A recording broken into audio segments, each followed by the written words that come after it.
I met my fiancé in college. We've been together for over 6 years. I met my maid of honor in college as well. We went to culinary school, so super niche, and my maid of honor. And I became best friends by bonding over baking, taking classes together. We'll call my maid of honor Sherry. I've always known that I would marry my fiancé. We were each other's first real relationship, and we've felt like we were meant for each other from the beginning. Sherry has always been nothing but supportive of us throughout these past few years, and I've always known I wanted her to be my maid of honor. I have 3 other bridesmaids, one being my fiancé's sister, and 2 being close friends that I met through work within the past couple of years. I would have had another bridesmaid, however she got engaged as well, and she backed out due to not being able to contribute financially to all the events while paying for her own wedding, which I completely understood. Her and Sherry were roommates in college. We were a trio of friends. My fiancé and I got engaged Valentine's Day of this year in Hawaii. I'll note that both Sherry and my fiancé's sister flew out to surprise me for the engagement. We're getting married next year, and I decided to have my bachelorette party in early September, aka a few weeks ago. I live on the West Coast and wanted to go to a cute beach town a couple hours from me. 2 of my bridesmaids live near me, and my maid of honor and fiancé's sister live on the East Coast. The trip we planned was only 2 days' drive in Friday afternoon. Leave Sunday afternoon. Sherry is super type A, plans everything down to the minute, always arranges her outfits. The whole 9 yards overall, loves to be in control of a situation. She has been like that since school. So I have been aware of this. I thought it would be a good trait to have as maid of honor when it came down to planning events. She wanted pretty much the whole Bach trip to be a surprise. However, I gave her a general idea of the vibe, activities that I want to do. I'm super low-key. Don't drink, sorry party, and just wanted to have a relaxing time with all my closest friends. Maybe go to the beach, have a nice dinner, go to brunch, etc. I didn't know much about the planning, but one of my bridesmaids was basically a liaison and would discuss plans with me, report back to Sherry, etc. I also planned for my wedding dress shopping to be happening the day before we left for the trip. We arranged for my parents, Sherry, and fiancé's sister to fly across the country to partake. Now time for tea. It's about a week and a half before the bachelor party, and I'm talking with my bridesmaids about the trip. The itinerary was revealed to me, and I was a bit overwhelmed. We were waking up before sunrise to drive there. We were going on several different hikes. We were spending a lot of time driving around, etc. It was literally planned out to the minute. 6:30, 6:45, do this, 6:45, 7:15, do that, etc. And it would have been impossible to try and accomplish everything. Long story short, it wasn't as low-key as I was hoping, and my bridesmaids said they could chat with Sherry about cutting out a couple of the activities. Mostly the hiking, because I'm not outdoorsy. Sherry initially had a neutral response, but was acting more distant, saying, "Whatever you think is best," and stuff like that. Ultimately, though, she left the bachelor group chat and texted me a long message that can be summarized as follows. "This trip is a disappointment. It's a dumpster fire. I could have taken you on a trip to Europe, just you and me, and I would have paid for the whole thing. The rest of the bridesmaids weren't making any suggestions. I struggled to make the trip affordable for everyone else. I don't want to fly across the country to sit in an Airbnb. I don't want to come." Safe to say I was shocked.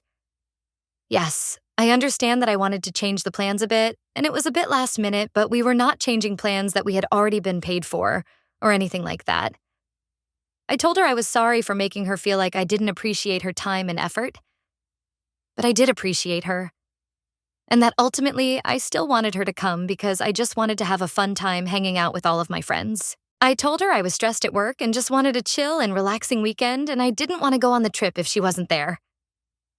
She clapped back with, "You can't stay stuck in the Airbnb dwelling about your problems." The other bridesmaids wouldn't look at my PowerPoint. I'm at a time where I'm taking my life into my own hands.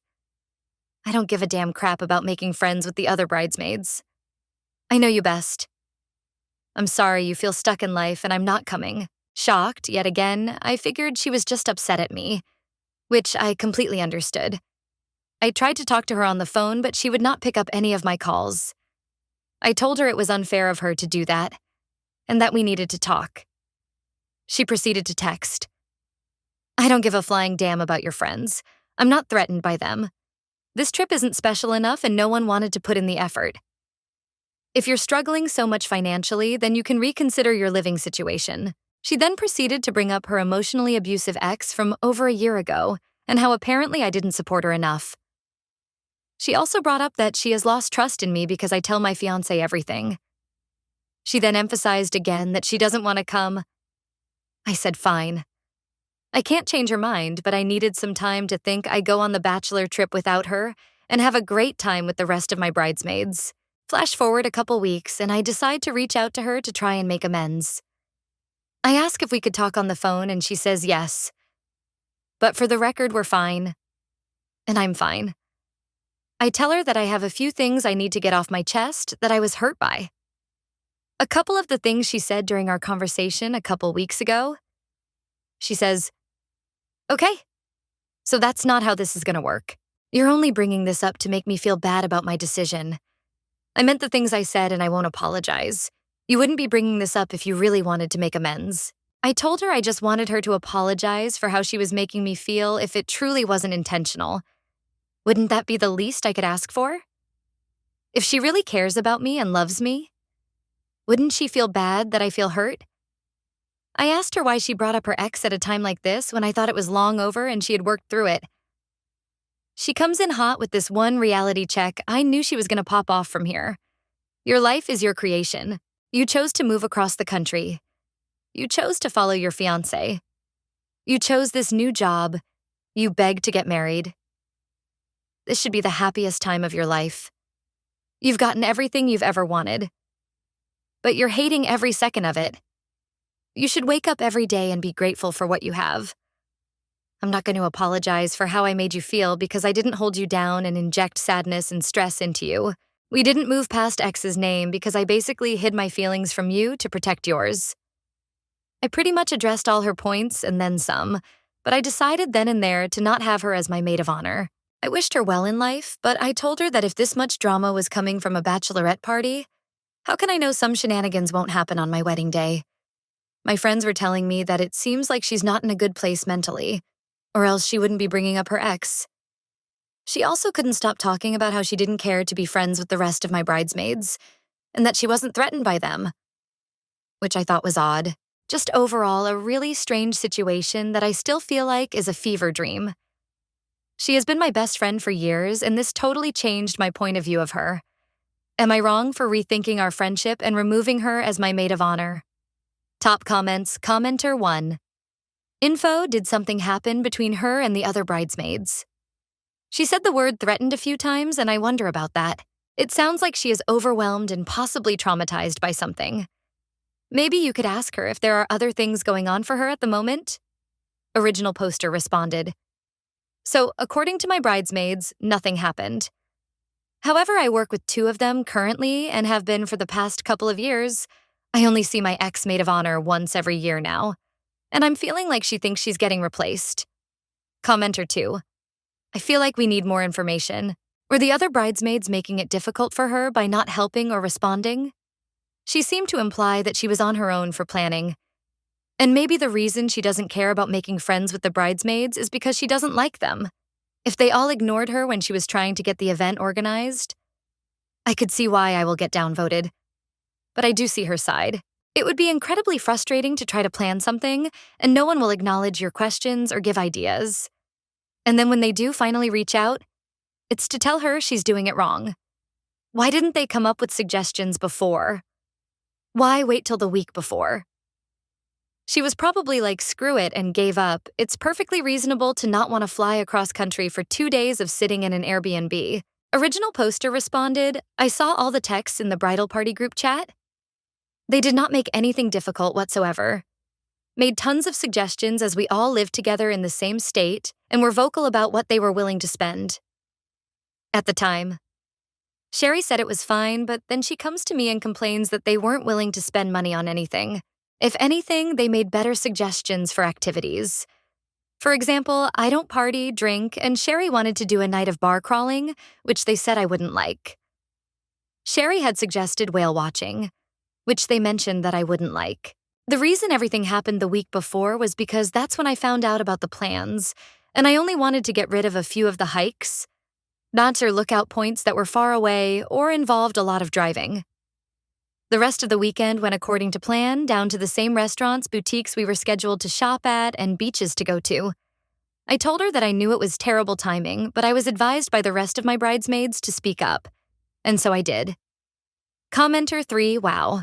Your ex-maid of honor has a lot of baggage. It sounds to me like she had her own ideas about the Bachelorette, and also believed they were excellent plans. I mean, a PowerPoint slide deck. Jeepers, I got exhausted just reading about it. And why should anyone feel threatened by meeting your friends? She's projecting her own insecurities. I kind of get where she's coming from because my reaction to things when they go sideways is to organize stuff. But really, that is her issue. It's really sad when someone you trusted and felt close to blows up about stuff they held back. I have had this happen a few times, and for the life of me, I couldn't figure out why. My own sister has done this to me. It's so sad. You could invite her to the wedding, and maybe a face-to-face, heartfelt talk will smooth things over. If not, let her go with love and good wishes. Maybe sometime she'll come around. If she doesn't, then hold the good times in your heart and send healing vibes to her commenter 4. Until the message with the reality check, I would suggest removing her from maid of honor, but still have her as a bridesmaid. But after this message and her whole behavior, she sounds like she is jealous of you, and she couldn't even respect your wishes about what kind of a bachelor party trip you wanted to have. It seems like she is unhappy with her life and projects all of this to you. I would suggest you remove her from the wedding party. Tell her you think that her stress levels are high and you don't want to overwhelm her to avoid any drama. Because honestly, I don't think you can rely on her about anything regarding the wedding. Update almost 7 months later. Okay, so I recently got married. Woo-hoo, and it was absolutely beautiful. All of my closest family and friends were there to celebrate, and it couldn't have been more perfect. My mom took a ton of photos and posted them on Facebook. My old college roommate reached out to me for details on where Sherry, ex-maid of honor, was since she wasn't in the photos. But here's some backstory. My old college roommate, we'll call her Daisy, and I were in a friend group with Sherry and a couple other people. We were close, but we had all moved away after college and went our separate ways. Daisy ended up getting engaged around 2 years ago, and Sherry was one of her bridesmaids. There was a whole situation, and according to what Sherry had told me, she said that Daisy was forcing the bridal party to pay for a huge bridal shower at a winery, and she didn't feel comfortable doing that. Daisy's maid of honor had kicked Sherry out of the group chat, and Sherry and Daisy never spoke again. At the time, I believed Sherry, resulting in me rarely speaking with Daisy, but we still wished each other happy birthday, etc. Flash forward to a week ago. Daisy texts me and asks why Sherry wasn't in any of my mom's photos on Facebook. She knew she was my maid of honor, and I told her the whole story. When I tell you my flappers were ghosted when she told me that Sherry had done the exact same thing to her. Sherry, only being a bridesmaid, had suggested they do an all-inclusive trip to Mexico for the bachelor party, and a lot of the bridal party were not comfortable paying for that, which people were openly vocal about. Sherry removed herself from the group chat and bridal party, saying that Daisy didn't deserve her, and that she just wanted everything to be perfect, and that Daisy's maid of honor was bullying her. I told Daisy that I was so sorry that happened to her, and that as a result of their friendship breaking up, my friendship with her broke up as well. She was super understanding, and we bonded over the whole thing, but I feel so vindicated now and just had to share because this blew my mind. Have a lovely day. Top comments, commenter 1, is Sherry a lesbian? This is giving jealousy, unrequited love vibes. Original poster responded, definitely not, but she has a terrible dating track record. The worst was when she dated a 40-year-old man with kids when she was 19. Her most recent ex, who is our age, was emotionally abusive to her, told her she needed therapy, etc. She was actually very close to marrying him, but I had to practically beg her to break up with him. She made a lot of terrible choices, but I was always there to support her. Commenter 2, was her ex really abusive? Like, did you watch it firsthand? 'Cause if Sherry told you that without any proof, you might want to doubt if that was the truth. But if you saw it, then Sherry does need some therapy. That attitude is not normal nor healthy. She would end alone quickly. Original poster responded, for sure, I never met him in person, but she sent me screenshots. And he's even made strange comments when her and I would be on FaceTime. He told me once that I was more of his type, and she just laughed it off. Commenter 3, Sherry's ex was abusive because he said she needed therapy. Sherry actually needs therapy really badly. Commenter, we don't know what was said. We got a summarized game of telephone. It could go either way depending on context. Telling your partner they need therapy could be supportive, constructive. Or it could be a way to say your partner is crazy and undermine or neg them without it being as obvious. Somebody said, last year my parents revealed that they had completely missed that I had been bullied extensively for 3 years, leading to me being self-destructively depressed for 6 years from the age of 10. Me telling them that I told them what was going on at the time was met with gaslighting. Maybe you dreamt that denials and dismissals. They had apparently thought I was happy. It made me reclassify the way they'd handled it, and I couldn't bring myself to talk to them for a while. My husband offered to act as a go-between for a while to give me the break I needed to think about how I felt about it all and what I wanted to do. When it was approaching 2 months and I was clearly still in knots about it, having managed to make no progress on my own in unpicking 3 decades of my relationship with my parents and working out what was left and what I wanted there to be left, he gently suggested therapy. It was entirely supportive of him. Someone said, I'm on the Sherry needs therapy bandwagon. But maybe not in the sense that you meant. Obviously from her conduct, therapy is long overdue.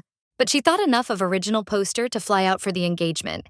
And Original Poster openly said at the start of her post that Sherry is a super type A, plans everything down to the minute. Overall, loves to be in control of a situation. She has been like that since school, so I have been aware of this. So I'm not quite sure why the tightly scheduled hen trip or the PowerPoint was shocking. Or perhaps instead of giving a general idea and maybe this and maybe that, Original Poster could have explicitly said, I want XYZ and nothing else before Sherry went nuts over the schedule, or spoken to her directly instead of a liaison. Anyway, I would have gone a different way. If my cherished best friend and maid of honor did this and then became distant when another bridesmaid suggested changes, I would have reached out to my maid of honor directly and asked if she was okay, needed help, support, etc. But then again, my cherished best friend isn't a main character drama llama.